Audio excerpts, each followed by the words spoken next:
A verbetógrafa. Em Fatologia, página 1, primeira linha, poderia fazer uma relação entre o feminino sensível não lacrimogênico e, no final da 7ª linha, a objetividade sensível. Na sua opinião, como ser objetiva na hora que aquela emoção aflora? Isso aqui é a nossa amiga que escreve todo dia de Madrid, na Espanha. Bom, é o seguinte, para a gente poder fazer esse paralelo, né? Na verdade, a mulher, principalmente, ela é motivada a ser lacrimogênica, né? A gente tem vários exemplos disso.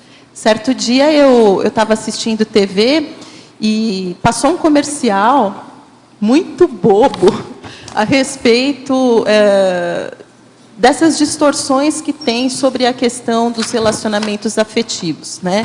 Então, tinha lá um casal de namorados, e aí aquele casal de namorados se dava muito bem, mas o negócio só teve impacto quando essa pessoa colocou no Facebook que ela estava num relacionamento sério, e não o contato tete-a-tete que tinha com a parceira. E no comercial, muito bobo, né, porque reforça uma postura frágil da mulher, ou ao mesmo tempo de querer mostrar uma imagem, né, para os outros, independente da parceria, era aquela mulher que estava suscetível às opiniões alheias. A gente tem aí as novelas que estimulam essa postura lacrimogênica, né? A gente tem aí a ideia de que a mulher é frágil, ou que para a mulher correr atrás daquilo que ela precisa fazer, ela precisa ir com a emoção, a flor da pele. A gente não precisa de nada disso. Quando a emoção vem à tona, a gente precisa pensar sobre quais são os pontos que efetivamente estão pegando para a gente não dar conta daquilo, né?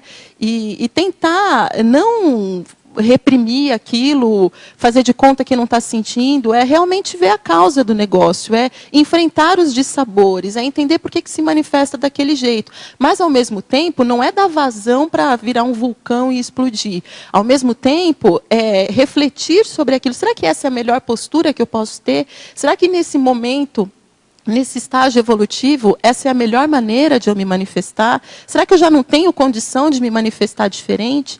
Então, quando a emoção vem à tona, é o tipo de exercício que eu costumo fazer. Será que eu preciso agir desse jeito? Eu já não consigo agir de uma outra forma? E também os laboratórios, né? Assim, o laboratório de mobilidade física Vigil, que ajuda bastante. A questão da técnica da autorreflexão de 5 horas, porque eu acho que quando a emoção vem à tona, está faltando reflexão, está faltando introspecção, está faltando esse olhar mais em direção à nossa consciencialidade. Cláudia. 2 questões aqui na fatologia, na 9ª linha. Aqui no final você colocou assim, a perda do medo de perder.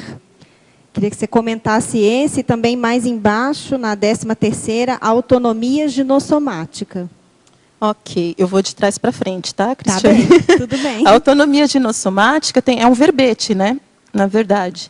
E ele me chamou bastante a atenção, porque foi num momento que eu estava ainda delineando para onde que iria essa abordagem, né? Se eu ia focar mais na questão ginossomática, ou se eu ia incluir os nossos amigos androssomas também, para ser uma coisa mais geral. E o que, na verdade, me chamou a atenção nesse verbete é uma citação. Na citaciologia, tem a citação: nunca se deve engatinhar quando o impulso é voar, da Ellen Keller. Isso me chamou a atenção dentro desse contexto, né? Porque quando a gente fala de bagulho emocional, são aqueles ressentimentos, aquelas mágoas, tudo aquilo que não presta, tudo aquilo que já pode ser desprezado para fazer a gente voar evolutivamente. Então, a autonomia ginossomática vem dessa ideia, desse verbete. Agora, a perda do medo de perder, assim, em primeiro lugar, eu tive a ideia de escrever esse verbete por conta de várias observações, né? Eu lido com público, eu trabalho com público, eu sou professora, eu tenho uma escola de crianças, né, bem pequenas, de 0 a 5 anos, e eu lido muito com essa coisa do medo de perder, né, o medo de ficar sem, que são essas pessoas que têm seus filhos e deixam lá na minha escola, por exemplo. E eu estava fazendo um balanço pessoal, de autopesquisa mesmo, tentando ver qual que era o assunto que poderia ser assistencial, para eu poder escrever um verbete, pesquisar e ampliar essa assistência.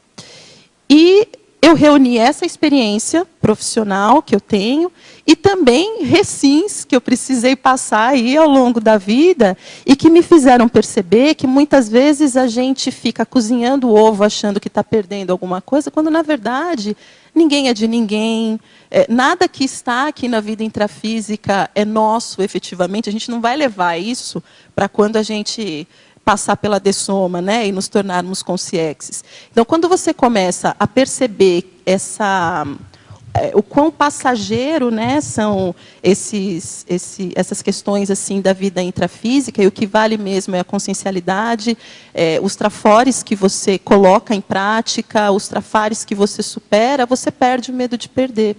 Foi com base nessa ideia. Quando eu li sobre esse medo, eu pensei naquela questão da... Agora você falou de criança, né, que começa desde a criança, que é a questão do jogo, né?